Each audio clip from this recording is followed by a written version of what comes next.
దేవుని పరిశుద్ధమైన నామమునకు స్తోత్రములు.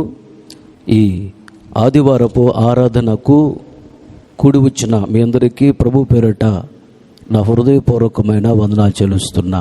ప్రైజ్ హల్లెలూయా. చెప్పాలందరూ గట్టిగా హల్లెలూయా.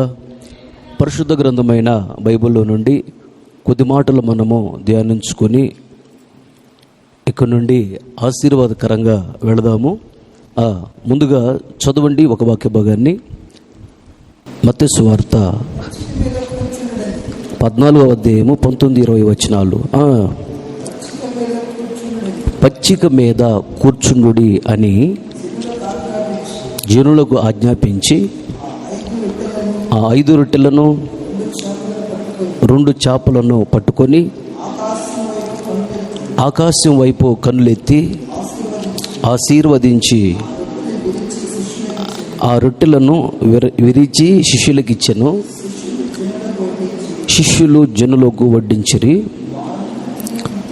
వారందరూ తిని తృప్తి పొందిన తరువాత మిగిలిన ముక్కలు 12 గంపల నిండా ఎత్తిరి. చాలు. ఈ వాక్య భాగాన్ని మనము గమనించినట్లయితే అసలు సందర్భం ఏంటి అని ఒకసారి గమనించినట్లయితే, యేసు ప్రభు ఈ లోకములో సేవ చేస్తున్నటువంటి దినాలలో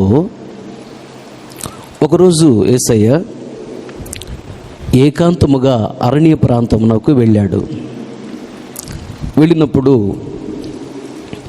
ఆయన అరణ్యములో ఉన్నాడని తెలుసుకున్నటువంటి జనులు ఒక గుంపుగా యేసయ్య దగ్గరికి వెళ్ళారు. యేసయ్య వాళ్ళందరినీ చూచి వారి మీద కనికరపడి వారిలో రోగులుగా ఉన్నవారిని స్వస్థపరిచాడు. అలాగే వారినందరినీ కూర్చోబెట్టి యేసయ్య వాక్యాన్ని బోధిస్తూ ఉన్నాడు. సాయంకాలం అయింది, చీకటి పడుతూ ఉన్నది. అప్పుడు శిష్యులు యేసు ప్రభు దగ్గరికి వచ్చి, బోధకుడా, చీకటి పడుతూ ఉన్నది, వీళ్ళు ఉదయం నుండి ఏమీ తినలేదు, వాళ్ళని త్వరగా పంపించండి, గ్రామంలోకి వెళ్ళి భోజన పదార్థాలు కొనుక్కొని వాళ్ళు తింటారు, వాళ్ళని పంపించండి అని శిష్యులు యేసు ప్రభు దగ్గరికి వచ్చి అడిగారు. అప్పుడు యేసయ్య వాళ్ళతో అంటున్నాడు, వాళ్ళకు భోజనం మీరే పెట్టండి అన్నాడు. అప్పుడు శిష్యులు ఆశ్చర్యంగా ఒకరి మొక్కలు ఒకరు చూసుకుంటూ ఉన్నారు. ఇంతమందికి మనం ఎక్కడ పెడతాం భోజనం, మన దగ్గర ఎక్కడుందని. అప్పుడు యేసయ్య అంటున్నాడు వాళ్ళతో, మీ దగ్గర ఏమైనా ఉన్నదా అని. అప్పుడు శిష్యులు అంటున్నారు, యేసయ్య 5 రొట్టెలు 2 చేపలు మాత్రమే మా దగ్గర ఉన్నాయి అని చెప్పారు. సరే, ఆ రొట్టెలు చేపలు నా ఎద్దుకు తీసుకురండి అన్నాడు యేసయ్య. వాళ్ళు తీసుకుని వచ్చి యేసయ్యకి ఇచ్చారు. యేసయ్య ఆ రొట్టెలు చేపలను తీసుకొని వాళ్ళతో చెప్తున్నాడు, మీరందరూ పచ్చిక మీద కూర్చోనండి అన్నాడు. ఆ తర్వాత ఆ రొట్టెలను చేపలను తీసుకొని ఆకాశం వైపు కన్నులెత్తి వాటిని ఆశీర్వదించి లేదా స్తోత్రం చెల్లించి తండ్రికి వాటిని విరచి శిష్యులకి ఇచ్చాడు. శిష్యులు వాటిని జనులకు వడ్డించారు. తిని తృప్తి పొందిన మీదట ఇంకా 12 గంపలు ఎత్తారు అని రాయబడి ఉన్నది. దేవునికి స్తోత్రం. చాలా జాగ్రత్తగా నా వైపు చూస్తూ నా మాటలు మీరు గమనించాలి. యేసయ్య ఆ రొట్టెలను తీసుకొని ఆకాశం వైపు కన్నులెత్తి కృతజ్ఞతాస్తుతులు తండ్రికి చెల్లించి ఆ రొట్టెలను చేపలను విరచి జనులకు వడ్డించండి అని శిష్యులకు ఇచ్చాడు. వారు వడ్డించారు.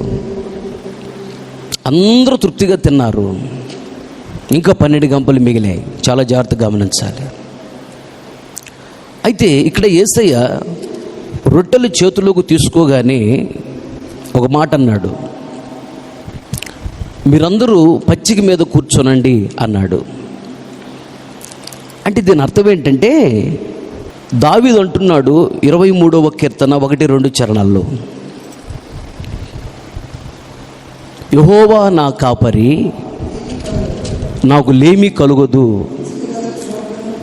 పచ్చిక గల చోట్లను ఆయన నన్ను పరుండజేయుచున్నాడు. చాలు. ఈ వాక్య భాగాన్ని గమనించినట్లయితే దావీదు అంటున్నాడు, యెహోవా నా కాపరి, నేను ఆయన గొర్రెను,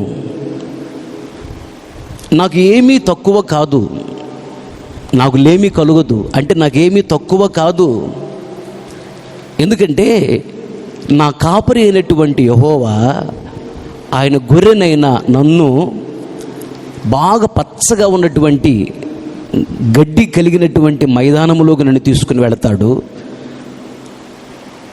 అక్కడ నేను ఆ పచ్చికలో చక్కగా ఒక గొర్రె బాగా పచ్చగా ఉన్నటువంటి పచ్చికను కడుపారా తిని ఎలా చక్కగా పడుకొని నెమరు వేస్తుంది, ఎలా విశ్రాంతి తీసుకుంటుందో, అలాగే యెహోవా నా కాపరి, నాకు లేమి కలుగదు, ఆయన పచ్చిక గల చోట్ల నన్ను పరుండ చేయుచున్నాడు అన్నాడు. ఇక్కడ పచ్చిక అంటే విశ్రాంతి, నెమ్మది, ప్రశాంతత, సమాధానము అని అర్థం.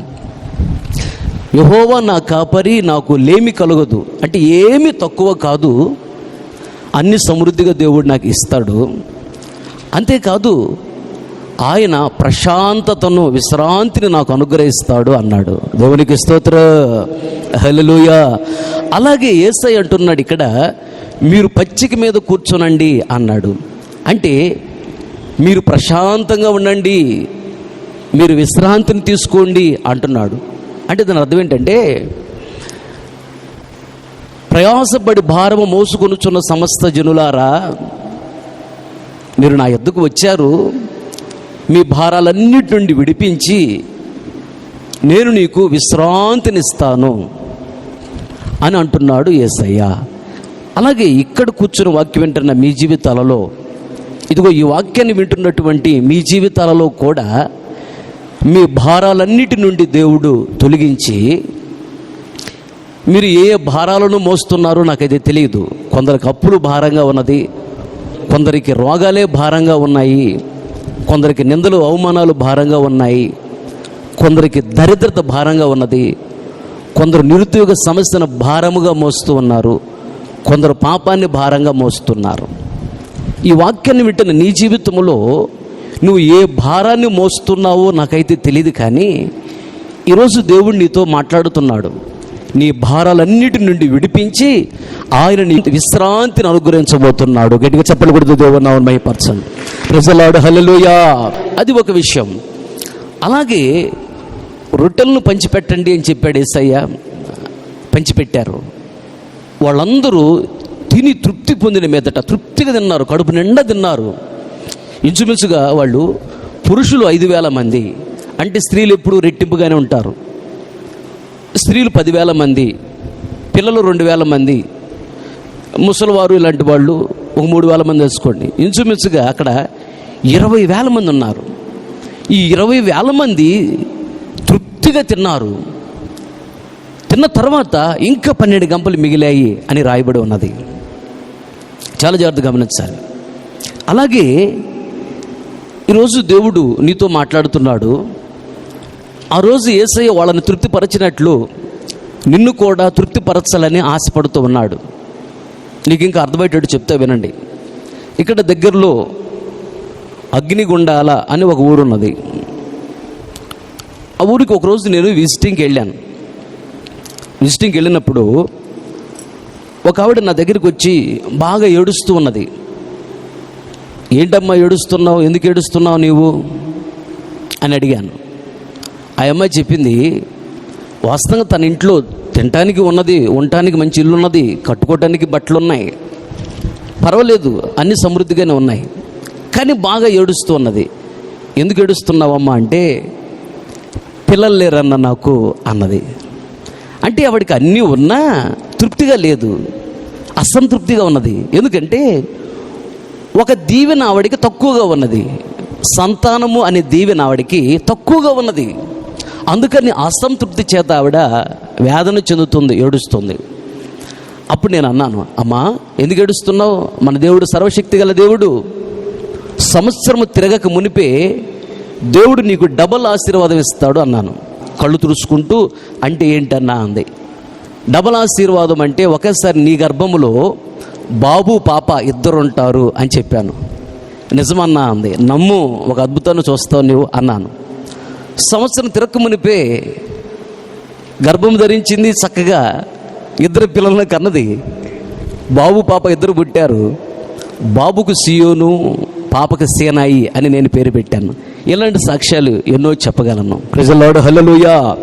చెప్పలు గట్టిగా హల్లెలూయా. ఆవిడికి ఏడవటం మానేసింది. తర్వాత ఇంకొక బాబుని కూడా దేవుడు ఇచ్చాడు, ఇద్దరు బాబులు ఒక పాప. ఏడవటం మానేసింది. ఇలాగే ఈ వాక్యాన్ని వింటున్న మీ జీవితంలో కూడా అన్నీ ఉన్నాయి, కానీ ఏదో ఒక దీవెన నీ జీవితంలో తక్కువగా ఉన్నది. దానిని బట్టి నీవు సంతోషంగా ఉండలేకపోతున్నావు, సమాధానంగా ఉండలేకపోతున్నావు, తృప్తిగా ఉండలేకపోతున్నావు. అయితే ఏ దీవెన లేదని నువ్వు బాధపడుతున్నావో, ఏ దీవెన తక్కువగా ఉన్నదని నువ్వు అసంతృప్తి చెందుతున్నావో, ఆ దీవెన కూడా దేవుడు నీకు ఇచ్చి దేవుడు నిన్ను తృప్తిపరచబోతున్నాడు. దేవునికి స్తోత్రం. చెప్పలు గట్టిగా హల్లెలూయా. అన్ని రకాల దీవెనలు దేవుడు నీకు ఇచ్చి నిన్ను తృప్తిపరచబోతున్నాడు. నీకేమి తక్కువ చేయడు. ఒకటి, భారాలన్నింటిని విడిపించి ప్రశాంతతనిస్తాడు, విశ్రాంతినిస్తాడు, ధైర్యంగా ఉండు. రెండోదిగా, ఏ దీవెన లేదని బాధపడుతున్నావో ఆ దీవెనలన్నీ ఇచ్చి దేవుడు నిన్ను తృప్తిపరుస్తాడు, నీకేమి తక్కువ చేయడు. ఆమేన్. హల్లెలూయా. ఇక్కడ గమనించాలి, యేసయ్య ఎప్పుడైతే ఆ రొట్టెలను తీసుకొని తండ్రికి చూపించి ఆకాశం వైపు, తండ్రి వైపు కనులెత్తి కృతజ్ఞతాస్తుతులు చెల్లించాడో అప్పుడే అక్కడ అంత అభివృద్ధి జరిగింది. మామూలుగా అయితే 20,000 మంది ఉన్నారు, కానీ అక్కడ ఉన్నది 5 రొట్టెలు 2 చేపలే. మహా అంటే 2 సరిపోతాయి అవి. మిగిలిన వాళ్ళ పరిస్థితి ఏంటి ఆలోచించండి. అంటే అక్కడ రొట్టెలు చేపలు కరువు ఉన్నది. ఎప్పుడైతే యేసయ్య ఆకాశం వైపు కనులెత్తి తండ్రి కృతజ్ఞతాస్తుతులు చెల్లించాడో వెంటనే తండ్రి అక్కడ కరువును తరివేశాడు, సమృద్ధినిచ్చాడు. తృప్తిగా తిన్న తర్వాత ఇంకా మిగిలాయి. ఇలా ఆకాశం వైపు కనులెత్తి కృతజ్ఞతగా ఎప్పుడైతే నువ్వు దేవుణ్ణి స్తుతిస్తావో నీ జీవితంలో కూడా ఏ దీవెన లేదని బాధపడుతున్నావో ఆ దీవెనలన్నీ ఇచ్చి దేవుడు నిన్ను తృప్తిపరుస్తాడు. నీ భారాలన్నిటి నుంచి విడిపించి దేవుడు నీకు విశ్రాంతిని అనుగ్రహిస్తాడు. దేవునికి స్తోత్రం. నీ ఇంటిలో ఉన్నటువంటి, నీ జీవితంలో నీ ఇంటిలో ఉన్నటువంటి కరువును దేవుడు తరిమేస్తాడు, నీకు సమృద్ధినిస్తాడు. ఆమేన్. చెప్పలు గట్టిగా హల్లెలూయా, హల్లెలూయా. కనుక ఆకాశం వైపు కనులెత్తి తండ్రికి కృతజ్ఞతాస్తుతులు చెల్లించే అనుభవం నీకు ఉండాలి.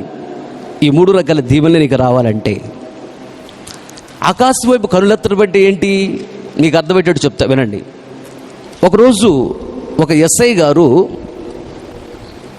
బైక్ వేసుకొని ఒక రోడ్లో గుండా వెళుతున్నాడు. ఆ రోడ్డుకి ఇరువైపులా ఇళ్ళున్నాయి. ఆయన వెళుతూ ఉన్నప్పుడు ఒక ఇంటిలో అరుపులు, కేకలు, గొడవ పడుతుంది. వెంటనే ఆయన ఆ మోటార్ బైకు సైడు పార్కింగ్ చేసి లోపలికి వెళ్ళాడు. యూనిఫామ్లో, డ్రెస్సులో ఉన్నాడు ఎస్ఐ గారు. అప్పుడు వరకు ఆ ఇంటి యజమాని వాళ్ళ భార్యను మంచి కర్ర ఒకటి తీసుకొని బాగా కొడుతున్నాడు. 2 అడ్డొచ్చారు అక్కడ ఆడోళ్ళు. వాళ్ళని కూడా నెట్టేసి, నేను ఎవరి మాట వినను, ఎవరికి భయపడను అని చెప్పి ఈ ఎదురు అడ్డొచ్చినటువంటి ఆడవాళ్ళని కూడా బయటకు ప్రక్కకి నెట్టేసి తన భార్యని బాగా కొడుతున్నాడు. బాగా ఉరిని చూస్తూ ఉన్నాడు, కోపంతో ఉన్నాడు, ద్వేషంతో ఉన్నాడు, పగతో రగిలిపోతున్నాడు. ఎవరిని లెక్క చేయట్లేదు. ఎస్ఐ గారు లోపలికి వెళ్ళాడు. ఏ బాబు ఏం చేస్తున్నావు నువ్వు అన్నాడు. అగో అనగానే అటువైపు తిరిగి వాళ్ళ భార్యను కొడుతున్నవాడు సీరియస్గా ఒక్కసారి అట్లా తిరిగి చూశాడు. చూస్తే ఎస్ఐ గారు వెంటనే ఆ కర్ర అక్కడ పడేసి, సార్ సార్ సార్ సార్ నమస్తే సార్, రండి సార్, కూర్చోండి సార్, కూర్చోండి సార్, కుర్చీలు అట్లా వేసి, సార్ కూర్చోండి సార్, మంచిలు ఇమ్మంటారు సార్ సార్ అంటున్నాడు. చూడండి, అంత కోపము ఉద్రేకముతో ఉన్నటువంటి వాడు, అంత పగతో కసితో రగిలిపోతున్నవాడు, తన కళ్ళలో కనపడుతుంది కసి, తన మాటల్లో కనపడుతుంది కసి. తన కనులు ఆ పోలీస్ అధికారి మీద పడగానే వెంటనే తన కంటి చూపులో మార్పు వచ్చింది, తన నోటి మాటలో మార్పు వచ్చింది, తన చెవుల్లో మార్పు వచ్చింది, తన ముఖములో, తన శరీరములో మార్పు వచ్చేసింది. వెంటనే చెప్పండి సార్, సార్ సార్ సార్ అంటున్నాడు. అప్పుడు వరకు అతను పట్టడానికి పగ్గాలు లేవు. చూడండి, ఒక పోలీస్ అధికారి వైపు అతను కనులెత్తి చూడగానే వెంటనే లొంగిపోయాడు. ఆ మనిషి తన కనులెత్తి ఎప్పుడైతే ఒక అధికారిని చూశాడో శరీరంలో ఒక మార్పు వచ్చేసింది అక్కడ. అలాగే మన యేసయ్య ఎవరు? భూలోకంలో మనుషుల మీద, కింద పాతాళంలో సాతాను శక్తుల మీద సర్వ అధికారం కలిగిన వాడు. మరి అధికారి అయినటువంటి దేవుని వైపు చూసినప్పుడు, ఈ లోకంలో ఒక అధికారి వైపు చూడగానే ఆ మనిషి శరీరంలో ఒక మార్పు వచ్చేసింది, లోబడుతున్నాడు. అలాగే సర్వాధికారి అయినటువంటి దేవుని వైపు కనులెత్తి చూడగానే వెంటనే మన చూపు, మన మాట, మన ఆలోచన, మన ప్రవర్తన, మన ప్రాణాత్మ, శరీరం మొత్తము కూడా దేవునికి లోపరచాలి. దేవునికి స్తోత్రం. అది దాని అర్థం. అయ్యా, నీకు ఇష్టమైన వాటిని కళ్ళు చూస్తాయి, నీకు ఇష్టమైన వాటిని నా నోరు మాట్లాడుతుంది, నీకు ఇష్టమైనటువంటి మాటలు నా చెవులు వింటాయి, నీకు ఇష్టమైనట్లుగా నేను ప్రవర్తిస్తాను, నీకు ఇష్టమైనట్లుగా నేను నడుచుకుంటాను. ఇలా లోబడాలి. కనులు ఆకాశం వైపు లేదా తండ్రి వైపు కనులెత్తటము అంటే ప్రాణాత్మ శరీరాన్ని దేవునికి లోపరచాలి. ఇలా ఎప్పుడైతే నువ్వు చేస్తావో, ఇదిగో ఈ 3 రకాల దీవెనలు దేవుడు నీకు ఇస్తాడు. ఆమేన్, హల్లెలూయా. చెప్పాలి గట్టిగా, హల్లెలూయా. అలాగే ఇంకొక విషయం కూడా అక్కడే ఉన్న విషయం. ఒకటి, ఆకాశం వైపు కనులెత్తాడు యేసయ్య. రెండోది ఏం చేస్తాడంటే రొట్టెలను ఆశీర్వదించడం రాయబడి ఉన్నది. అక్కడ 1వ నంబర్ వేసి ఉన్నది. దాని క్రింద ఏం రాయబడి ఉందంటే, క్రింద అడుగు భాగంలో పుట్నోట్లో స్తోత్రం చేసిన రాయబడి ఉంది. అంటే యేసయ్య రొట్టెలను తీసుకుని వెంటనే విరిచి శిష్యులకి ఇవ్వలేదు. రొట్టెలను తీసుకోగానే ఆకాశం వైపు కళ్ళెత్తాడు తండ్రి వైపు. ఒకటి, అదేంటో చెప్పాను. రెండోది, కృతజ్ఞతగా దేవునికి స్తోత్రం చెల్లించాడు. అప్పుడే అక్కడ కరువు తొలగిపోయింది, సమృద్ధి కలిగింది. అన్ని 3 రకాల దీవెనలు అక్కడ వచ్చాయి. కృతజ్ఞత కలిగి దేవుణ్ణి స్తుతించాలి. వాస్తవంగా ఈ సందర్భంలో కృతజ్ఞత కలిగి దేవుణ్ణి స్తుతించలేము. ఎందుకంటే 20,000 మంది ఉన్నారు జనాలు అక్కడ. కానీ వాళ్ళకి సరిపోయి రొట్టెలు, చేపలు ఉన్నాయా? లేవు. ఎన్ని ఉన్నాయి అక్కడ? 2 చేపలు 5 రొట్టెలే ఉన్నాయి, ఇద్దరికే సరిపోతాయి. కానీ 20,000 మంది ఉన్నారు. వాస్తవంగా అక్కడ నిరుత్సాహం ఏర్పడుతుంది. ఇంకా నీకు అర్థమయ్యేటట్టు చెప్తానండి. 10,000 రూపాయల అప్పు ఉంది, ఇంటికి వచ్చి బాగా ఇబ్బంది పెడుతున్నారు అప్పులోడు. ఆ సందర్భంలో 2 రోజుల తర్వాత నీకు ఇస్తానని చెప్పావు, 10,000 కావాలయ్యా, అప్పు తీర్చాలయ్యా, 10,000 కావాలయ్యా, అప్పు తీర్చాలని ప్రార్థన చేసావు. అప్పులోడు రానే వచ్చాడు. ఈలోపు నువ్వు అడిగావు ఒక ఆయన 10,000 కావాలని, ఇస్తానన్నారు. వాళ్ళు వచ్చి ఎక్కడ అందలేదని నీకు 2,000 ఇచ్చిపోయారు. అప్పులోడు వచ్చి కూర్చున్నాడు. రోజు ఇస్తానన్నావు కదా, వచ్చాను డబ్బులు ఇవ్వని. సార్ ఇస్తానండి, వేరే వాళ్ళని అడిగాను, ఇస్తానన్నారండి అని ఫోన్ చేసి ఇదిగో వస్తానని చెప్పి వచ్చారు. ఇస్తానన్న వ్యక్తి వచ్చాడు. 10,000 ఇస్తానన్న వ్యక్తి నీకు 2,000 ఇచ్చాడు. ఇప్పుడు అప్లోడ్కి ఎంత ఇవ్వాలి? 10,000 ఇవ్వాలి. నీ దగ్గర ఎంత ఉన్నాయి? 2,000 ఉన్నాయి. సరిపోతాయా? సరిపోవు. సంతోషంగా ఉండిద్ది నీకు? 2 రోజులు ఉపవాసం ఉండి ప్రార్థన చేశావు, అప్పు తీరాలి, 10,000 కావాలని. కానీ 2,000 వచ్చినాయి, ఇంకా 8,000 కావాలి. సంతోషంగా ఉంటుందా? సమాధానంగా ఉండగలవా? ఉత్సాహంగా ఉండగలవా? దేవా ఇచ్చినందుకు స్తోత్రం, అప్పు తెచ్చినందుకు స్తోత్రం అనగలవా? అక్కడ అనలేవు. దేవుని మీద కోపం వచ్చింది. ఇప్పుడు యేసయ్య పరిస్థితి అక్కడ 20,000 మంది ఉన్నారు, కానీ తండ్రి మాత్రము ఎన్ని ఇచ్చాడు? 5 రొట్టెలు 2 చేపలు, ఇద్దరు సరిపోయింది మాత్రం ఇచ్చాడు. కరువు ఉంది అక్కడ. మనమైతే సనుక్కుంటాము, గొనుక్కుంటాము, దేవుని మీద కోపం రగిలిద్ది. కానీ యేసయ్య అలా చేయలేదు.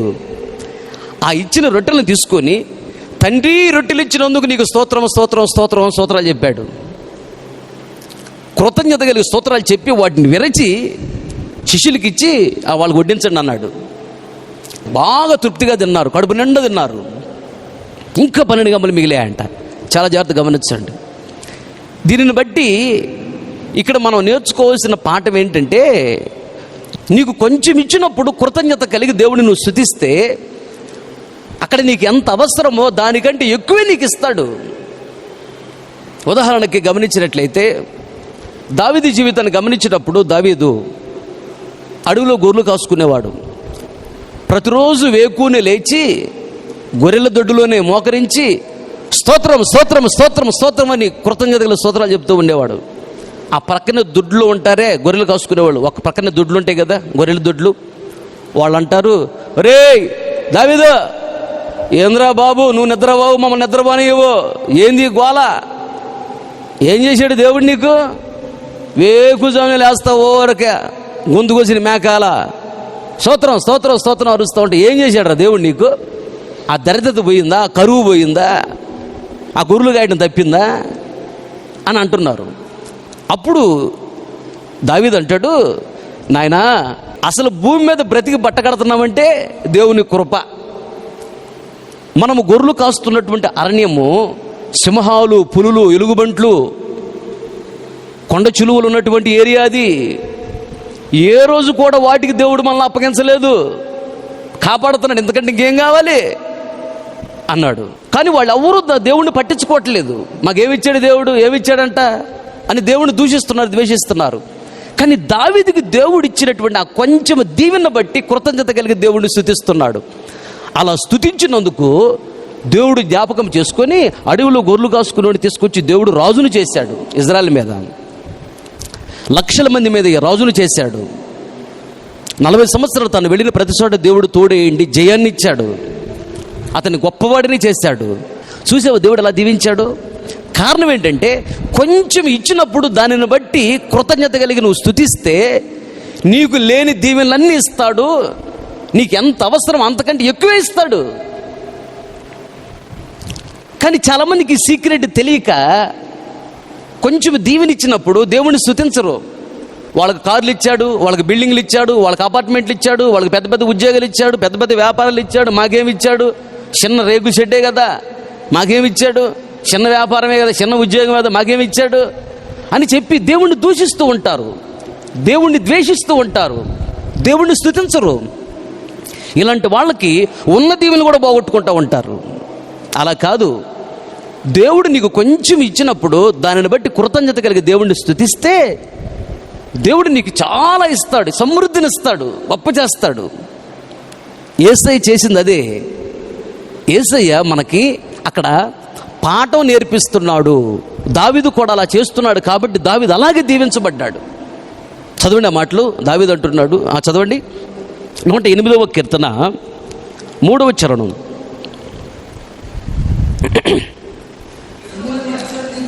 అదుగో జనుల మధ్య నీకు కృతజ్ఞతాస్తుతులు చెల్లించెదను, ప్రజలలో నిన్ను కీర్తించెదను. యెహోవా నీ కృప ఆకాశము కంటే ఎత్తైనది. చాలు, దేవునికి స్తోత్ర. చెప్పలు గట్టిగా హల్లెలూయా. ఆయన నిన్ను తృప్తిపరుస్తాడు. ఆమేన్. అలాగే ఇంకొక విషయాన్ని కూడా నేను మీతో పంచుకుంటాను. యేసయ్య ఈ లోకములో సేవ చేస్తున్న దినాలలో ఒకరోజు గలిలయ అనే సముద్ర ఒడ్డుకు వెళ్ళాడు. యేసుప్రభు ఎక్కడ ఉన్న గుంపులు గుంపులు యేసయ్య దగ్గరికి వస్తూ ఉంటారు. అప్పుడు ఒక గుంపు జనాంగము యేసయ్య దగ్గరికి వచ్చారు. వారిలో చెవుడు, మూగ, ఈ 2 లోపములు కలిగినటువంటి ఒక మనిషి ఉన్నాడు అక్కడ. వాళ్ళ బంధువులు అతన్ని తీసుకుని వచ్చి, బోధకుడా, చిన్నప్పటి నుంచి ఇతను చెవుడు, వినపడదు, అలాగే మాట్లాడలేడు, చెవిటోడు, మూగోడు, వీడిని స్వస్థపరచండి అయ్యా అని వాళ్ళు బ్రతిమలాడారు. వినా జాగ్రత్తగా. బ్రతిమలాడినప్పుడు అప్పుడు వెంటనే యేసయ్య వాళ్ళ మధ్యలో వాడిని స్వస్థపరచవచ్చు.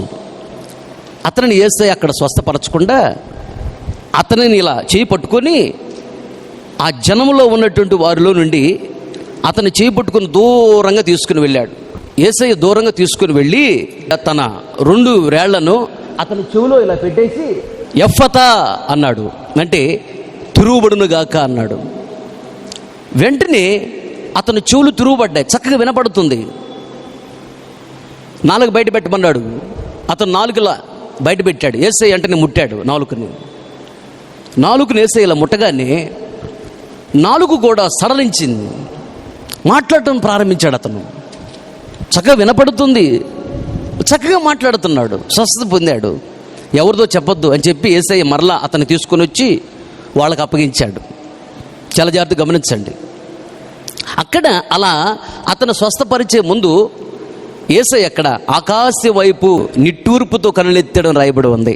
ఆ మాటలు చదవండి. మార్కు సువార్త 7వ అధ్యాయము 34వ వచనం. ఆకాశ వైపు కనులెత్తి నిట్టూర్పి విడిచి ఎఫ్ఫతా అని వానితో చెప్పెను. ఆ మాటకు తిరుగుబడుట అని అర్థము. అంతటా వాని చెవులు తెరవబడిను, నాలుక నరము సడలి వాడు తేటగా మాట్లాడుచుండెను. దేవునికి స్తోత్ర. యేసయ్య ఇక్కడ చెవిటితనము మూగతనము కలిగినటువంటి వ్యక్తి దగ్గర నిలబడి అతన్ని 2 చెవుల్లో ఏళ్ళు పెట్టి ఎఫ్ఫతా తిరుగుబడునుగాక అన్నాడు. వెంటనే అతను నోరు తెరవబడింది, చెవులు తెరవబడ్డాయి, స్వస్థత అనుగ్రహించాడు. అయితే అక్కడ ఆకాశ వైపు కనులెత్తాడు అని రాయబడి ఉంది. నువ్వు ఏ రోగం చేత బాధపడుతున్నావో నాకైతే తెలియదు. ఈ వాక్యం వింటున్న నీ జీవితంలో కూడా దేవుడు నీకు స్వస్థత అనే దీవెని వలన ఆశపడుతున్నాడు. నిన్ను స్వస్థపరుస్తాడు. ఆయనకి సమస్తము సాధ్యమే. దేవునికి స్తోత్రం. స్వస్థతలు ఉన్నాయి, మేము అనుభవిస్తూనే ఉన్నాం.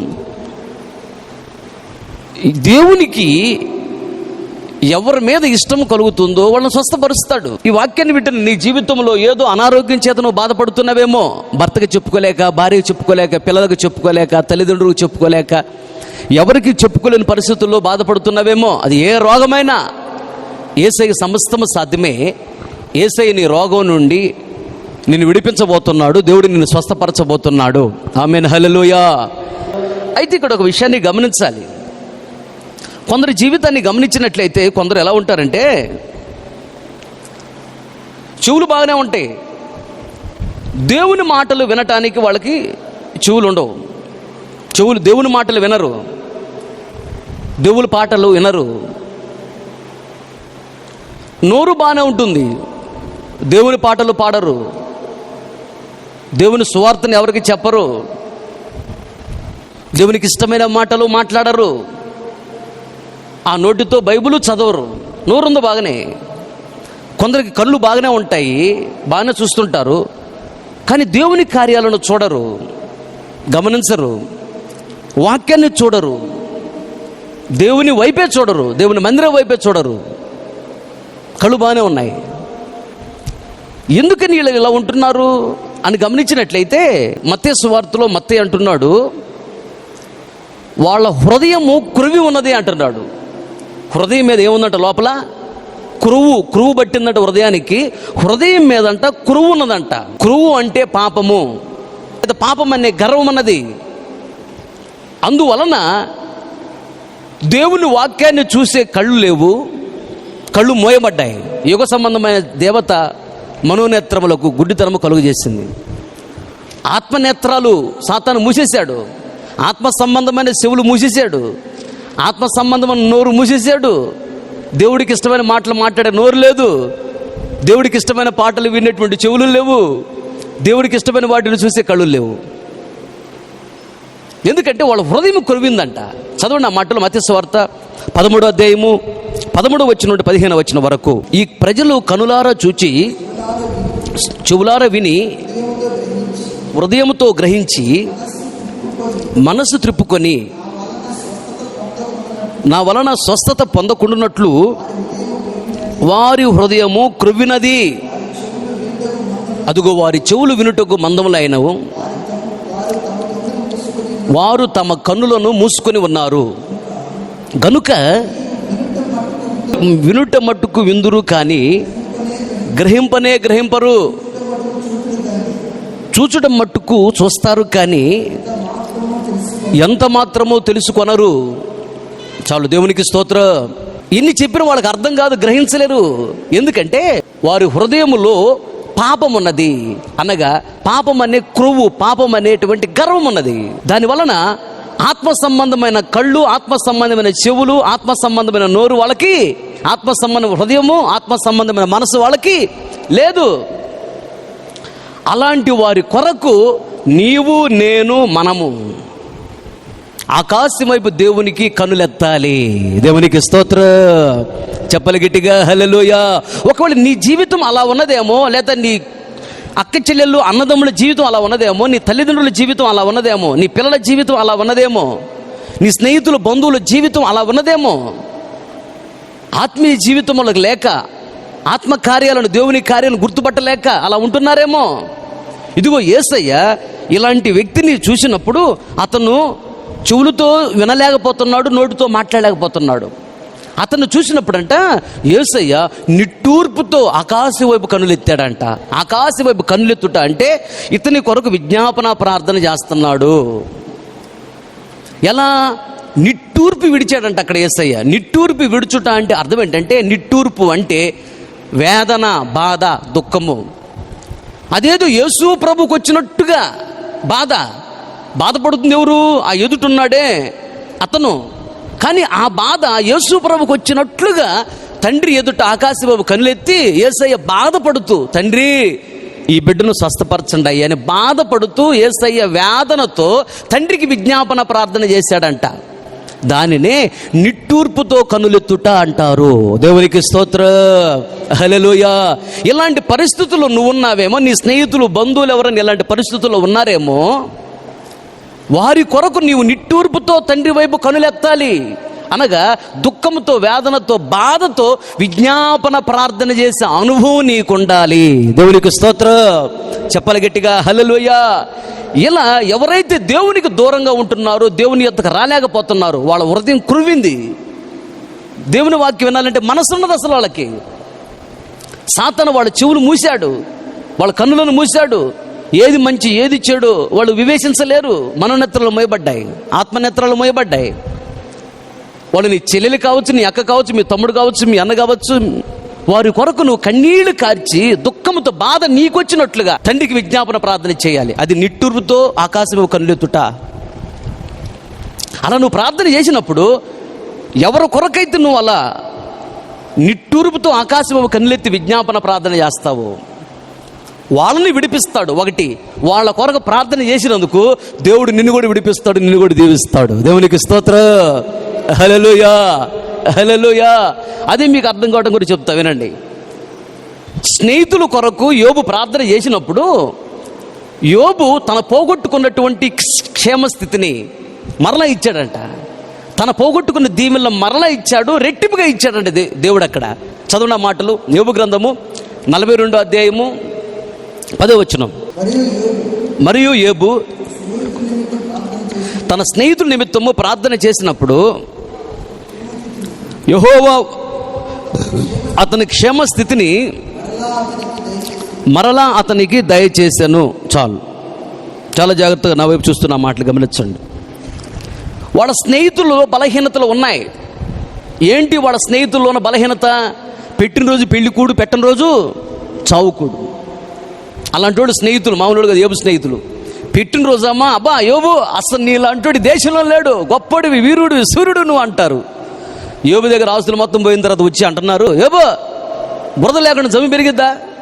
నువ్వే పాపం చేయకుండా ఇది వచ్చిందంటావా? ఏదో చేసి ఉంటావులే పాపం, దుర్మార్గుడు నువ్వు, మంచోడు కాదు అంటున్నారు. అప్పుడు వచ్చి రకరకాలుగా మాట్లాడుతున్నారు. చూసావా ఎంత దుర్మార్గం మాట్లాడుతున్నారు? అది వాళ్ళ బలహీనత. ఈ స్నేహితులలో ఉన్న బలహీనతను యోబు చూసినప్పుడు వారి మీద కోపపడలా. అంత బాధలో ఉన్నాడు. మనమైతే అసలు తట్టుకోలేము, పైన పడి ఎగబడి కొట్టేస్తాం. కానీ యోబు ఒక్క మాట కూడా వాళ్ళని అల్లా, శపించలా. చూడు ఎంత భక్తి గలవాడు యోబు. శపించకుండా, దూషించకుండా, ద్వేషించకుండా దేవునికి ప్రార్థన చేస్తున్నా. వాళ్ళ మాటలు అంటే దేవుడికి నచ్చలేదంట. దేవుడే అన్నాడు అక్కడ, వాళ్ళ మీద కోపడ్డాడు దేవుడు. యోబు మాట్లాడినట్లుగా మీరు యుక్తముగా మాట్లాడలేదని వాళ్ళ మీద కోపడ్డాడు. వాళ్ళ మాటలు దేవునికి కోపం వచ్చినాయంట. కానీ వెంటనే యోబు అంటాడు, తండ్రి వాళ్ళు బలహీనులయ్యా, వాళ్ళ బలహీనతను పట్టించుకోవద్దయ్యా, వాళ్ళ బలహీనతను చూడొద్దయ్యా, నా స్నేహితులయ్య వాళ్ళు.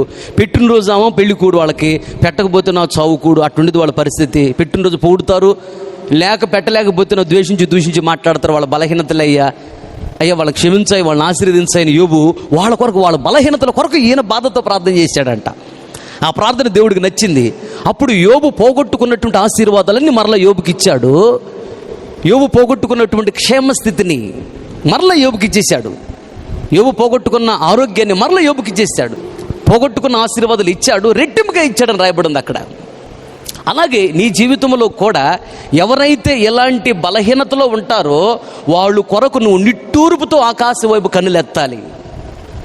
అనగా నీకు బాధ వచ్చినట్టుగా దేవుని దగ్గర మోకరించి, అయ్యా వాళ్ళ జ్ఞాపకం చేసుకోండి అయ్యా అని, ఇలాంటి బలహీనతలు నీకు కనపడ్డప్పుడు వాళ్ళ జ్ఞాపకం చేసుకోండి అయ్యా అని బాధతో కన్నీళ్లతో దేవుని దగ్గర ఎప్పుడైతే నువ్వు ప్రార్థన చేస్తావో, నిట్టూరుపుతో కనులెత్తుతావో, అనగా వేదనతో బాధతో వాళ్ళ కొరకు విజ్ఞాపన ప్రార్థన చేస్తావో, నువ్వు పోగొట్టుకున్న దీవెనలన్నీ దేవుడు నీకు ఇస్తాడు.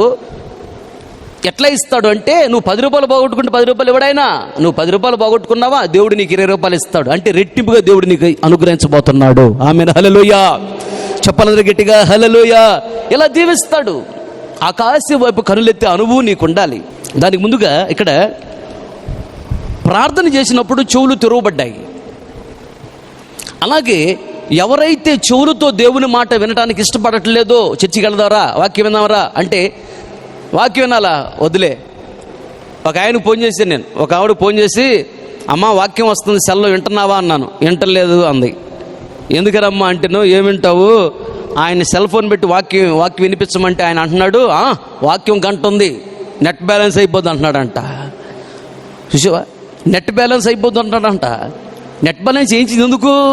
ఈ పనికి మళ్ళీ అని సెల్లో వస్తాయి ఏమి చూసుకోవటానికా, దేవుని వాక్యం చూడటానికి కాదా?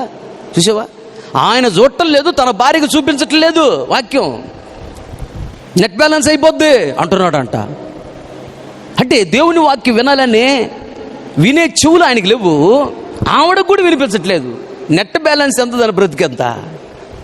చూసావా, ఇలాంటి వాళ్ళని చూసినప్పుడు బాధతో వేదనతో వాళ్ళ కోసం ప్రార్థన చేయాలి. వాక్యాన్ని వినే చెవులు వాళ్ళకి లేవయ్యా, వాళ్ళ చెవులు తెరవండి అని ఎప్పుడైతే నువ్వు ప్రార్థన చేస్తావో దేవుడు వాళ్ళ చెవులు తెరుస్తాడు. వాక్యాన్ని నువ్వు విన్నప్పుడు నీలో విశ్వాసం లేదా నమ్మకం పెరుగుతుంది.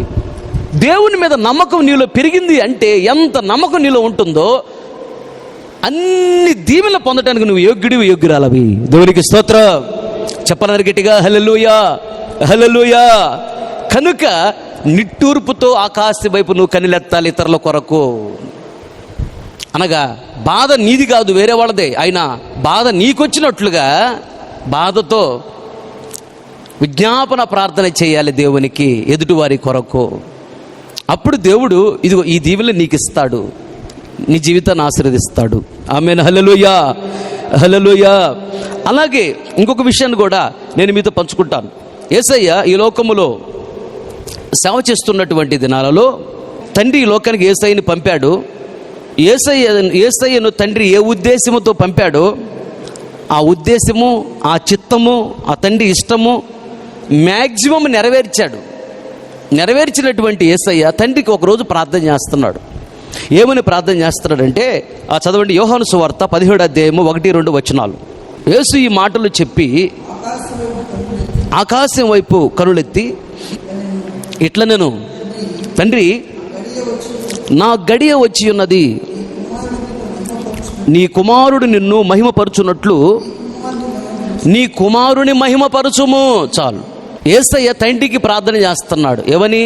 ఆకాశం వైపు కనులెత్తి ఏమడుగుతున్నాడు? తండ్రి ఈ లోకానికి వచ్చి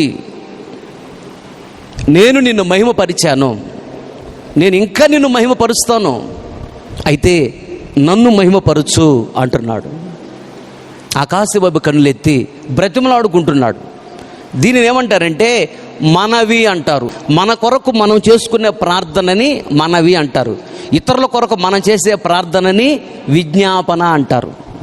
ఇప్పుడు యేసయ్య ఎవరి కొరకు చేయట్లేదు ప్రార్థన, ఆయన కొరకు చేసుకుంటున్నాడు. అంటే మనవి చేస్తున్నాడు, తండ్రి దగ్గర మనవి చేసుకుంటున్నాడు. ఆకాశం వైపు కనులెత్తాడు అంటే తండ్రి దగ్గర మనవి చేసుకుంటున్నాడు, తండ్రి దగ్గర బ్రతిమలాడుకుంటున్నాడు. ఏమని బ్రతిమలాడుతున్నాడు? తండ్రి, ఈ లోకానికి వచ్చి నేను నిన్ను మహిమపరిచాను, నేను ఇంకా నిన్ను మహిమపరుస్తా, అయితే నన్ను మహిమపరుచయ్యా అంటున్నాడు. అలాగే ఆకాశం వైపు మనము కనులెత్తాలి అనగా తండ్రికి మనము మనవి చేసుకోవాలి, తండ్రిని మనము బ్రతిమలాడుకోవాలి. ఏమని తండ్రిని మనం బ్రతిమలాడుకోవాలంటే, తండ్రి నేను నిన్ను మహిమపరుస్తానయ్యా, నన్ను మీరు మహిమపరచండి అని అడగాలి. మరి తండ్రిని మహిమపరచడం అంటే ఏంటి? తండ్రిని మహిమపరచడం అంటే ఆయన గొప్ప కార్యాలను చెప్తూ ఆయనలో ఉన్న సుగుణములను మనం పలుకుతూ ఆయన్ని పొగడటమే ఆయన మహిమపరచుట. ఎట్లా? మహాపరిశుద్ధుడా, అయ్యా నువ్వు మహాపరిశుద్ధుడవు, నువ్వు మహాగణుడవు, మహోన్నతుడవు, సాటి లేని పరిశుద్ధుడవు, నిన్ను మించిన గొప్పవాడు ఈ లోకంలో మరొకడు లేడయ్యా. ఇట్లా మోకరించి పలగటాన్ని ఏమంటారంటే దేవుణ్ణి పొగడటం అంటారు. దేవుని గొప్ప కార్యాలు చెబుతూ దేవుణ్ణి మనం మహిమపరచాలి. దేవుని గొప్ప కార్యములను మనం పలుకుతూ, అయ్యా నువ్వు ఇలా చేసావయ్యా, నీకు స్తోత్రం స్తోత్రం, ఎంత గొప్ప దేవుడవు, నీవు గొప్ప కార్యాలు చేసేవాడు, ఆశ్చర్యకరుడవు, ఆలోచన కర్తవయ్యా, నీకు అసాధ్యమైంది ఏముందయ్యా, నీకు స్తోత్రమయ్యా, ఇలా పలకటాన్ని, ఆయన ఆశ్చర్య కార్యాలను వివరిస్తూ ఆయన పొగడటాన్ని ఆయన్ని మహిమపరచుట అంటారు. ఇలా దేవుడిని మనము మహిమపరచాలి. అయితే దేవుడు మనల్ని మహిమపరుస్తాడు. దేవుడు మనల్ని మహిమపరచడం అంటే దాని అర్థం ఏంటంటే ఆయనలో ఉన్నటువంటి మంచి గుణముల చేత దేవుడు మనల్ని నింపుతాడు. దేవునికి స్తోత్రం, హల్లెలూయా. అది దేవుడు మనల్ని మహిమపరచటం. ఆయనలో ఉన్నటువంటి మంచి గుణ లక్షణాలు ఉన్నాయే, వాటి చేత దేవుడు మనల్ని నింపుతాడు. అది దేవుడు మనల్ని మహిమపరచడం అంటే. ఆయన మనల్ని పోగొట్టడానికి మన దగ్గర ఏముంది? ఆయన మంచి గుణ లక్షణముల చేత మనల్ని నింపుతాడు. ఇక్కడ మహిమ అంటే మంచి గుణలక్షణములు అని అర్థం ఉన్నది. దేవుల్లో ఉన్నటువంటి మంచి గుణలక్షణములు ఏంటి? పరిశుద్ధత, యథార్థత, నీతి, తగ్గింపు, వినయము, విధేయత, సహనము, ఓర్పు, సాత్వికము, ఆశానిగ్రహము, ఇవన్నీ దేవునిలో ఉన్నటువంటి మంచి సుగుణములు, మంచి గుణలక్షణములు. దీనినే మహిమ అంటారు. దీన్ని మహిమ అంటారు. దేవుడు మనల్ని మహిమపరచడం అంటే ఆయనలో ఉన్న ఈ మంచి గుణలక్షణముల చేత నింపుతాడు. ఇది దేవుడు మనల్ని మహిమపరచడం. ఇలా దేవునిలో ఉన్న మంచి గుణలక్షణముల చేత దేవుడు మనల్ని నింపినప్పుడు మనల్ని మహిమపరుస్తున్నాడు అని అర్థం. ఇలా దేవుడు మనల్ని మహిమపరిచినప్పుడు ఆయనలో ఉన్న మహిమ చేత మనల్ని నింపబడ్డాం కాబట్టి యేసయ్య ముందు నిలబడ్డప్పుడంట ఆయన వలె మనము, మన వలె ఆయన ఉంటాడంట. దేవునికి స్తోత్రం, చెప్పలేరు గట్టిగా హల్లెలూయా. కనుక ఆయన మనల్ని మహిమ చేత నింపుతాడు. మహిమ చేత నన్ను నింపు అని అడగాలి. ఒకరోజు మోషే దేవుడిని అడిగాడు, అయ్యా నీ మహిమను నాకు చూపించయ్యా అని. అప్పుడు దేవుడు మోషేతో ఏమన్నాడంటే, చదవండి అన్నమాట, నిర్గమకాండము 33వ అధ్యాయం 18-19 వచనాలు. నిర్గమకాండం 33వ అధ్యాయం 18-19 వచనాలు. అతడు, దయచేసి నీ మహిమను నాకు చూపించు అని అడిగాడు. అడిగితే ఆయన, నా మంచితనమంతయు అదుగు నీ ఎదుట కనపరిచెదను, నీ మహిమను నాకు చూపించని మోషే అడిగాడు. అప్పుడు దేవుడు ఏమంటున్నాడు? నా మంచితనమంతా నీకు చూపిస్తాను అంటున్నాడు. అంటే అర్థం ఏంటంటే నాలో ఉన్న మంచి లక్షణములు ఉన్నాయే, నాలో మంచి సుగుణములు ఉన్నాయే, మంచి గుణలక్షణములు ఉన్నాయే, అవన్నీ నీకు చూపిస్తానన్నాడు. దేవునిలో ఉన్న మంచి గుణలక్షణములే మహిమ. ఇక్కడ దాని అర్థం. కనుక దేవుడు మనల్ని మహిమపరుస్తాడు. ఆయనలో ఉన్న మంచి గుణ సంపన్నత చేత మనల్ని నింపుతాడు. అప్పుడు మనము మరొక యేసు ప్రభువులు మార్పు చెందుతాము, పరలోక రాజ్యంలో ప్రవేశిస్తాము. పరలోక రాజ్యములో గొప్ప శాంతి, సంతోషము, సమాధానం, నెమ్మదిని మనం అనుభవిస్తాము. ఆమేన్, హల్లెలూయా. చెప్పలేరు గట్టిగా హల్లెలూయా. చదవండి ఆ మాటలు. యోహాను రాసిన మొదటి పత్రిక 3వ అధ్యాయం 2వ వచనం.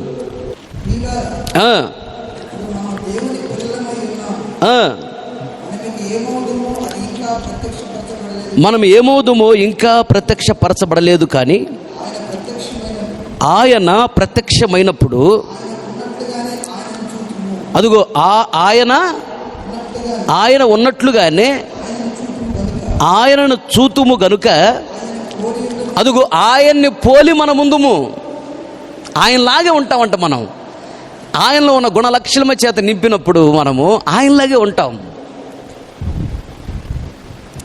అలా నన్ను మహిమపరచు అని అడగాలి.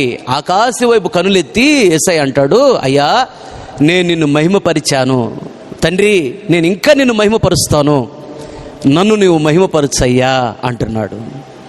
మనము కూడా ఆకాశం వైపు కనులెత్తాలి. అంటే దేవుణ్ణి బ్రతిమలాడుకోవాలి. ఏమని బ్రతిమలాడుకోవాలి? దేవా నేను నిన్ను బాగా మహిమపరుస్తానయ్యా, నన్ను మహిమపరచయ్యా అని అడగాలి. దేవునికి స్తోత్రం, హల్లెలూయా. ఇంకొక మాట కూడా చదవండి, దానికి సంబంధించిన మాటే. కొరింథీయులకు రాసినటువంటి 2వ పత్రిక 3వ అధ్యాయం 18వ వచనం, మనమందరమును ముసుగు లేని ముఖముతో ప్రభు యొక్క మహిమను అద్దము వలె ప్రతిఫలింప చేయుచు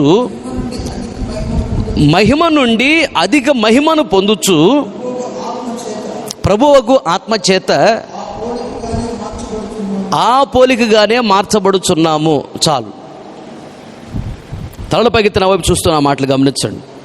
దీని అర్థం ఏంటంటే, యేసయ్య వచ్చినప్పుడు మనము ఆయన ముందు నిలబడతాం, ముసుగు లేని ముఖముతో ఆయన చూస్తామంట. ఉదాహరణకి ఒక పలసగా ఉన్నటువంటి క్లాత్ గుడ్డ ముసుగేసుకున్నాను అనుకోండి, నేను ముసుగేసుకుని మిమ్మల్ని చూసినప్పుడు మీరు కనపడతారు. ఎట్ట కనపడతారు? అది పలసన క్లాత్ కాబట్టి ఎట్ట కనిపిస్తారంటే లైట్గా కనపడుతుంటారు. ఆ ముఖానికి అడ్డు, నీకు నాకు అడ్డుగా ఉన్నటువంటి మధ్యలో ఈ గుడ్డ ఉన్నదే, ఈ క్లాత్ ఉన్నదే ముసుగు. ఈ ముసుగు ఎప్పుడైతే నేను ఇలా తీసేస్తానో మీరు తేటగా నాకు కనపడతారు. అయితే మనము కూడా యేసయ్యను ముసుగు లేని ముఖముతో చూస్తాము. యేసయ్య మధ్యాకాశానికి వచ్చినప్పుడు దేవదూతల బూరలు ఊదుతారు.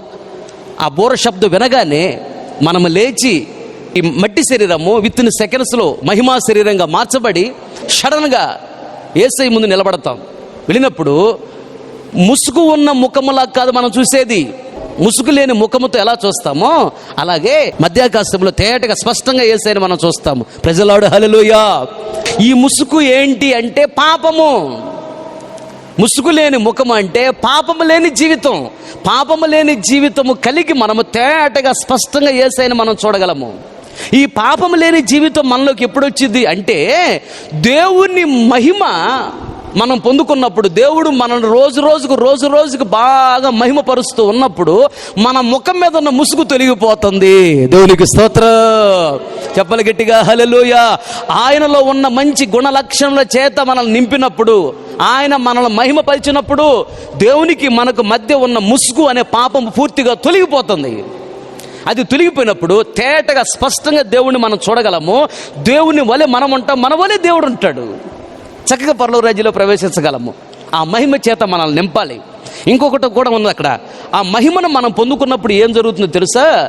అక్కడ ఏం జరుగుతుందంటే అద్దము వలె ప్రతిఫలింప చేయుదుము అంటున్నాడు. అంటే దాని అర్థం ఏంటంటే, ఉదాహరణకి అదిగో సూర్యుడు అనుకుందాం, ఇది అద్దం అనుకుందాం. సూర్యకిరణాలు అద్దం మీద పడుతున్నాయి. అప్పుడు నేను ఇదిగో చిన్నగా ఆ సూర్యకిరణాలు అద్దం మీద పడుతున్నాయి కదా, పడుతున్న బట్టి చిన్నగా నీటి తిప్పాను అనుకో, అప్పుడు ఈ సూర్యకిరణాలు వచ్చి ఎక్కడ పడతాయి? మీ మీద పడతాయి. అక్కడ నుంచి వచ్చి సూర్యకిరణాలు అద్దం మీద పడి వచ్చి మీ మీద పడతాయి.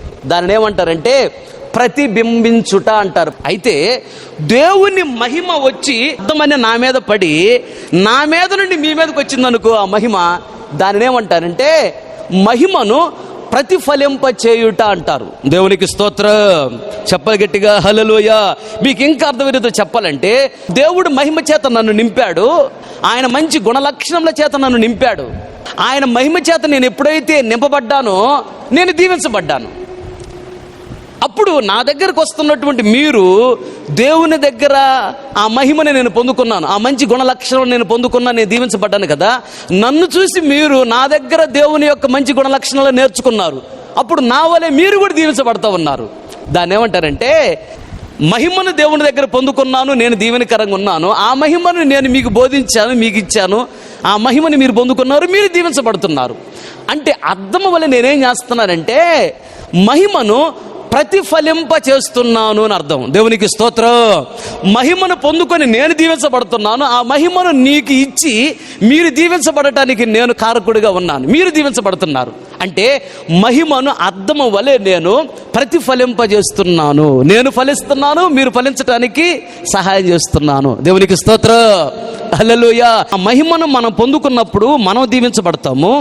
మన దగ్గర మహిమను ఎవరైతే నేర్చుకుంటారో వాళ్ళు కూడా దీవించబడతారు. అంటే అర్థము వలె మనము మహిమను ప్రతిఫలింప చేయాలి, దేవుని ఆశ. అయితే దేవా నీ మహిమ చేత నన్ను నింపు, నేను నిన్ను మహిమపరుస్తా. నీ మహిమను పొందుకొని నేను ఫలించాలి, అలాగే నా ద్వారా అనేక మంది ఫలించాలి, నేను దీవించబడాలి. నీ మహిమను పొందుకొని అనేక మంది నా ద్వారా దీవించబడాలి అనగా అర్థము వలె నీ మహిమను నేను ప్రతిఫలింప చేయాలి. హల్లెలూయా. మోకరించండి, ప్రార్థన చేసుకుందాం. మోకరించిన మీరు దేవుడు మాట్లాడిన ప్రతి మాటను జ్ఞాపకం చేసుకొని ప్రార్థన చేసుకునే సమయం ఇది. ఒకటి, ఆకాశం వైపు కరులెత్తుట అంటే పూర్తిగా ప్రాణాత్మ శరీరాన్ని దేవునికి లోపరచి కృతజ్ఞతగా దేవుణ్ణి స్తుతించుట. రెండోది, ఆకాశం వైపు కన్నులెత్తుట అంటే బలహీనతలు కలిగిన వారు చూసినప్పుడు వారిని ఎగతాళి హేళన చేయటం కాదు, కానీ వారి కొరకు వేదనతో విజ్ఞాపన ప్రార్థన చేయటమే నిట్టూర్పుతో ఆకాశం వైపు కన్నులెత్తుట. మూడోదిగా ఆకాశం వైపు కన్నులెత్తాలి. దేని కొరకంటే ఆయన మహిమను పొందుకొని ఫలించటానికి, బాగా ఫలించటానికి, బాగా దీవించబడటానికి, ఆ మహిమను ఇతరులకు నేర్పించి వాళ్ళు కూడా ఫలించడానికి, వాళ్ళు కూడా దీవించబడటానికి మనం సహకారులుగా ఉండాలి. అంటే ప్రతిఫలింప చేయాలి. మనము దేవుని మహిమను పొందుకొని మనం దీవించబడాలి. మన మన మన దగ్గర ఉన్న దేవుని మహిమను వాళ్ళు నేర్చుకొని వాళ్ళు దీవించబడాలి. అందుకు ఆకాశం వైపు కళ్ళెత్తాలి. మహిమ చేత నింపయ్యా, మహిమ చేత నింపైన బ్రతిమలాడాలి ప్రతిరోజు. నీ మహిమ చేత నింపు, నీ గుణలక్షణమ చేత నింపని నీ కొరకు నేను ప్రార్థన చేయబోతున్నా. తీర్మానం చేసుకో. మహాగణుడా, మహోన్నతుడా, నిత్య నివాసి, నీకు స్తోత్రమయ్యా. నువ్వెంతైనా నమ్మదగిన దేవుడవు కదా తండ్రి. ఈ మధ్యాహ్న కాల సమయంలో ఆత్మస్వరూపిగా మా మధ్యకి మీరు దిగివచ్చి మీ దాసుడుగా నన్ను మరుగుపరచి మీ సంఘముతో మీరు మాట్లాడిన ప్రతి మాటను బట్టి నీకు స్తోత్రం, స్తోత్రం, స్తోత్రము దేవా, స్తోత్రం. విత్తబడిన వాక్యం వృధా కాకూడదు. విన్న ప్రతి గుండెల్లో వాక్యాన్ని స్థిరపరచమని, నూరంతలుగా వాక్యాన్ని ఫలింప చేయమని, బిడ్డలందరినీ దీవించమని, ఈ వాక్యాన్ని వింటున్న ప్రతి బిడ్డని బహుగా నూరంతలుగా ఫలింప చేయమని నేను అడుగుతున్నాను దేవా. తండ్రి, ఆకాశవైపు కనులెత్తే అనుభవం మాకు ఉండాలని మీరు మాతో మాట్లాడినందుకు నీకు స్తోత్రం. ఆకాశం వైపు కనులెత్తాలని, కృతజ్ఞత కలిగి నిన్ను స్తుతించాలని, అప్పుడు మా భారాలన్నిటి నుంచి విడుదల పొంది విశ్రాంతిని మేము పొందుతామని, కరుణని విడుదల పొంది సమృద్ధిని పొందుకుంటామని, మూడోదిగా ఏ దీవెన లేదని అసంతృప్తిని ఎందుతున్నామో ఆ దీవెనలన్నీ పొందుకొని మేము తృప్తిగా బ్రతుకుతామని, అయితే ఆకాశం వైపు కనులెత్తి అనుభవం ఉండాలని, అనగా మా ప్రాణాత్మ శరీరాన్ని పూర్తిగా నీకు లోపరచాలని, ఏ దీవెనైతే మీరు మాకు ఇచ్చారో దాన్ని చూసి అది లేదు ఇది లేదని దూషించడం కాదు, కానీ ఏమైతే మీరు మాకు ఇచ్చారో చూసి దానిని బట్టి నిన్ను స్తుతించాలని, అప్పుడే మేము లేని దీవెనలని పొందుకుంటాము, ఇంకా దీవెనలు మిగులుతాయని దావీదు జీవితాన్ని మమ్మ నుంచి బహుతేటగా మాట్లాడినందుకు నీకు స్తోత్రం. రెండోదిగా ఆకాశం వైపు కళ్ళెత్తాలని, ఆ చెవిటి మోగ బలహీనత కలిగిన వ్యక్తిని మా ముందు నుంచి మీరు మాట్లాడారు. ఇలాంటి బలహీనత కలిగిన వాళ్ళు మాకు కనిపించినప్పుడు దేవా, ఎగతళి హేళన చేయటం కాదు, కానీ నిట్టూర్పుతో మేము ఆకాశం వైపు నీ వైపు కనులెత్తాలని, అనగా వేదన బాధతో వారి కొరకు విజ్ఞాపన ప్రార్థన చేయాలని మీరు మాకు నేర్పించారు. అప్పుడే యోబు వలె పోగొట్టుకున్న దీవెనలన్నీ మరలా పొందుకుంటామని, రెట్టింపుగా పొందుకుంటామని, పోగొట్టుకున్న క్షేమ స్థితిని మరలా మేము పొందుకుంటామని యోబు జీవితాన్ని మా ముందు నుంచి మీరు బహుచేటగా మాట్లాడినందుకు నీకు స్తోత్రం. మూడోదిగా ఆకాశవైపు కనులెత్తి, తండ్రి నీ వైపు కనులెత్తి మమ్మల్ని మహిమ చేత నింపండి అని మేము బ్రతిమలాడుకోవాలని, మహిమను పొందుకున్నప్పుడే మాకు మీకు మధ్య ఉన్న పాపం అనేటువంటి ఆ తెర తొలగిపోతుందని, స్పష్టంగా మేము మిమ్మల్ని చూడగలమని, మీ వలె మేము మా వలె మీరుంటారని, మీ వలె మేము మార్పు చెందుతామని, మేము మహిమను పొందుకున్నప్పుడు దినదినం అభివృద్ధి చెందుతాము, ఫలిస్తాము. మా దగ్గర అనేక మంది మహిమను పొందుకున్నప్పుడు వాళ్ళు కూడా ఫలిస్తారని, మేము ఫలిస్తాము, మా ద్వారా ఇతరులు కూడా ఫలిస్తారు. నీ మహిమను పొందుకొని మేము ఫలిస్తూ ఇతరులను ఫలింపచేసేవారుగా ఉండాలని, అద్దం వల్లే ప్రతిఫలింపచేసేవారుగా ఉండాలని మీరు మాతో మాట్లాడినందుకు నీకు స్తోత్రమయ్యా.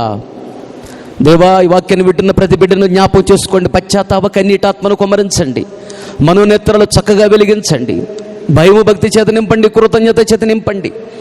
ఆకాశం వైపు దేవా, నీ వైపు కనులెత్తేటువంటి ఆ విశేషమైన కృపను నిండుగా మెండుగా కుమ్మరించమని నేను అడుగుతున్నాను.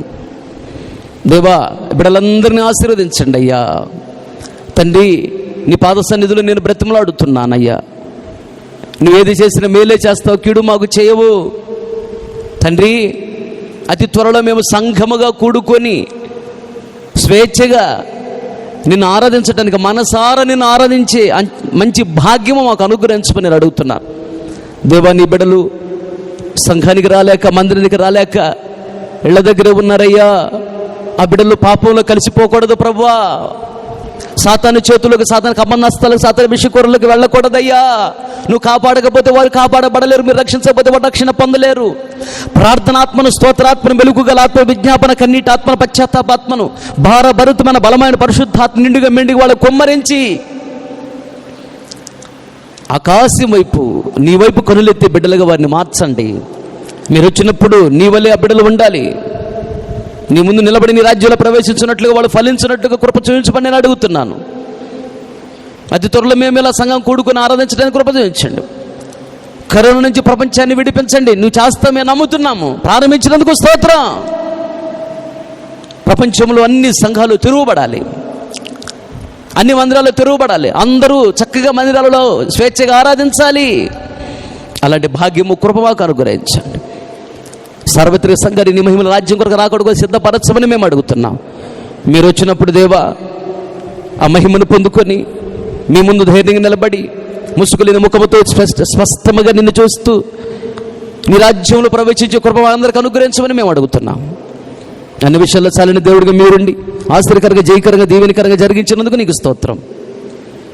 ఆశీర్వదించి నీ ఘనమైన నామానికి మాత్రం మహిమ తెచ్చుకోమని యేసు నామములో అడిగి పొంది నామ తండ్రి, ఆమేన్. తండ్రి అయిన దేవుని ప్రేమ, కుమారుడైన యేసుక్రీస్తు వారి కృప, పరిశుద్ధాత్మని అన్యోన్య సహవాసము, సన్నిధి సముఖం చేరిన మనకును, ప్రపంచంలో సకల కోటి పరిశుద్ధులందరికను, మరి ముఖ్యంగా వాక్యాన్ని విని తీర్మానం చేసుకున్న ప్రతి ఒక్కరిని దృష్టి ఉంచి ఆశీర్వదించి అంతవరకు దేవుడు నడిపించును గాక. ఆమేన్. హల్లెలూయా. ఇంతటితో ఆదివారం ఆరాధన ముగించబడినది. ఓపికతో వాక్యం మీ అందరికీ ప్రభు పేరట నా హృదయపూర్వకమైన వందనాలు చెల్లిస్తున్నాను.